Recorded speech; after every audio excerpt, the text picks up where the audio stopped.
Carta de Paulo aos Filipenses. A igreja em Filipos foi a primeira comunidade de Jesus que Paulo iniciou na Europa Oriental, e essa história é contada no capítulo 16 de Atos. Filipos era uma colônia romana da antiga Macedônia. Estava cheia de soldados aposentados e era conhecido por seu nacionalismo patriótico. E assim, Paulo enfrentou resistência ao anunciar Jesus como o verdadeiro rei do mundo. E depois que Paulo partiu, aqueles que se tornaram seguidores de Jesus continuaram a sofrer resistência e até perseguição. Mas eles permaneceram uma comunidade vibrante, fiel aos ensinamentos de Jesus. Paulo enviou essa carta de uma de suas muitas prisões e por uma razão muito prática. Os filipenses enviaram um dos seus membros, Epafrodito, para levar um presente financeiro a Paulo para apoiá-lo na prisão. E Paulo enviou essa carta a Epafrodito para agradecer e fazer muito mais. O conceito dessa carta não desenvolve uma única ideia do começo ao fim, como muitas outras cartas de Paulo. Em vez disso, Paulo organizou uma série de ensaios ou vinhetas curtas e reflexivas. E todos eles giram em torno do centro de gravidade nessa carta, que é um poema no capítulo 2. Ele reconta artisticamente a história da encarnação de Jesus, sua vida, morte, ressurreição e exaltação. E então, em cada uma dessas vinhetas, Paulo pega as palavras-chave ou ideias daquele poema para mostrar como viver como cristão significa ver sua própria história como uma expressão vivida da história de Jesus. Então, Paulo abre a carta com uma oração de gratidão e agradece a Deus pela generosidade dos filipenses por sua fidelidade. E ele expressa sua confiança de que a obra transformadora da vida que Deus começou neles continuará em expressões maiores e mais belas de fidelidade e amor. E Paulo então se concentra em sua preocupação óbvia no momento, que é o seu status na prisão. Estar em uma prisão romana não era um piquenique, mas, paradoxalmente, acabou sendo bom para avançar as boas novas sobre Jesus. Então, todos os guardas romanos, os administradores, todos sabem que Paulo está na prisão por anunciar Jesus como o Senhor ressuscitado. E sua prisão inspirou confiança em outros cristãos para falar sobre Jesus mais abertamente. E Paulo está otimista de que será libertado da prisão, mas é possível que ele possa ser executado. E ao refletir a respeito, isso realmente não seria tão ruim, pois, para mim, diz Paulo, a vida é o Messias, e assim morrer seria um ganho. Para Paulo, sua vida no presente e no futuro é definida pela vida e amor de Jesus por ele. E então, se ele for executado, isso significa que ele estará presente com Jesus, o que seria ótimo para ele. E se ele for libertado, isso significaria que ele poderia continuar trabalhando para iniciar mais comunidades de Jesus, o que seria melhor para as outras pessoas. E é isso que ele espera. E observe como sua linha de pensamento funciona aqui. Morrer por Jesus não é o verdadeiro sacrifício para Paulo, mas sim permanecer vivo para servir aos outros. E assim é a maneira de Paulo participar da história de Jesus, sofrer para amar os outros mais do que a si mesmo. Paulo então se volta para os filipenses e pede que participem do exemplo de Jesus, adotando essa mesma mentalidade. Ele diz que a sua vida como cidadãos deve ser coerente com as boas novas sobre o Messias. Então esses cristãos em Filipos estavam vivendo em patriotismo romano, mas o modo de vida deles seria moldado por outro rei, Jesus. E isso pode trazer perseguição, mas eles não devem ter medo, porque sofrer por estarem associados a Jesus é uma maneira de viver a história do próprio Jesus.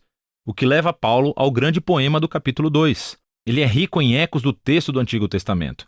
Especificamente, a história de Adão e sua rebelião em Gênesis 1 a 3 e os poemas sobre o servo sofredor no livro de Isaías. Vale a pena memorizar este poema. É uma versão maravilhosamente condensada da história do Evangelho. Então, antes de se tornar humano, o Messias pré-existia em um estado de glória e igualdade com Deus. E, ao contrário de Adão, que tentou aproveitar a igualdade com Deus, o Messias optou por não explorar seu status para vantagem pessoal. Em vez disso, ele se esvaziou de status. Ele se tornou humano. Ele se tornou um servo para todos e, mais do que isso, permitiu-se ser humilhado. Ele foi obediente ao Pai, indo para a morte em uma fileira de execução romana. Mas através do poder e da graça de Deus, a morte vergonhosa do Messias foi revertida através da ressurreição. E agora Deus exaltou Jesus como o Rei de todos, concedendo-lhe o nome que está acima de todos os nomes, para que toda a criação reconheça que Jesus, o Messias, é o Senhor para a glória de Deus Pai. Agora, essa última afirmação é surpreendente. Paulo está citando o capítulo 45 de Isaías. É uma passagem em que toda a criação reconhece o Deus de Israel como Senhor. O argumento de Paulo aqui é muito claro. No Jesus crucificado e ressuscitado, descobrimos que o único Deus verdadeiro de Israel consiste em Deus Pai e no Senhor Jesus. E assim, para Paulo, esse poema expressa suas convicções sobre quem Jesus é. E faz mais, oferece o exemplo de Jesus como um modo de vida que seus seguidores devem seguir. E é por isso que Paulo imediatamente conta duas histórias. Primeiro sobre Timóteo, depois sobre Epafrodito, porque ambos são exemplos de pessoas que vivem a história de Jesus. Timóteo é como Jesus porque está constantemente preocupado com o bem-estar de outras pessoas mais do que o seu próprio. E Epafrodito, que os filipenses enviaram com o seu presente, arriscou sua vida para servir Paulo na prisão. Ele ficou tão doente que quase morreu tentando ajudar Paulo. Mas Deus teve misericórdia dele e de Paulo, poupando-o da perda de um amigo. O argumento de Paulo aqui é que esses são os tipos de pessoas que estão vivendo e respirando exemplos da história de Jesus e são dignos de serem seguidos. Paulo então se volta para a sua própria história como um exemplo.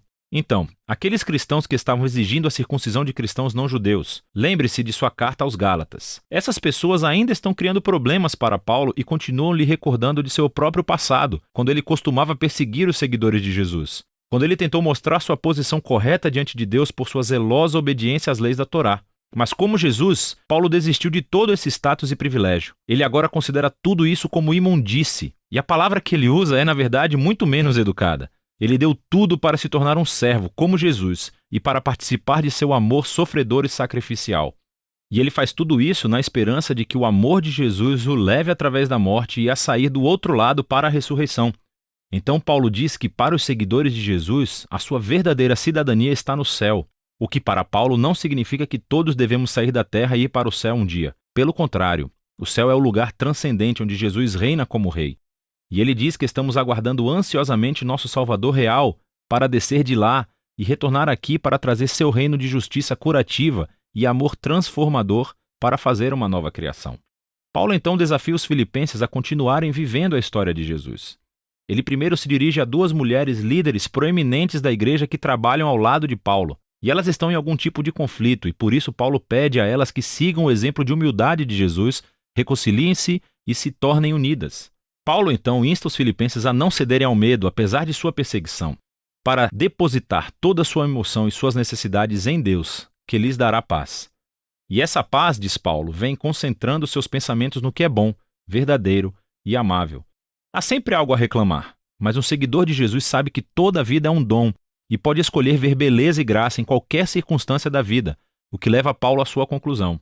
Ele novamente agradece aos filipenses por seu presente sacrificial, e ele quer que eles saibam que as suas prisões e tempos de pobreza não são dificuldades. Elas realmente se tornaram seus maiores professores, mostrando que, independentemente das circunstâncias, ele aprendeu o segredo da felicidade. É a simples dependência de quem o fortalece. Paulo passou a ver seu próprio sofrimento como participação na história de Jesus.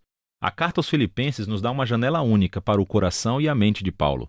Ele viu toda a sua vida como uma reconstituição da história de Jesus. E é possível sentir sua estreita conexão com Jesus nessa carta. Sua consciência de que o amor e a presença de Jesus são mais próximos do que a sua própria pele. E foi isso que lhe deu esperança e humildade em suas horas mais sombrias. E assim, Paulo nos mostra que conhecer Jesus é sempre um encontro transformador, profundamente pessoal. E esse é o tipo de Jesus que Paulo convida os outros a seguirem. E é disso que se trata a carta de Paulo aos Filipenses.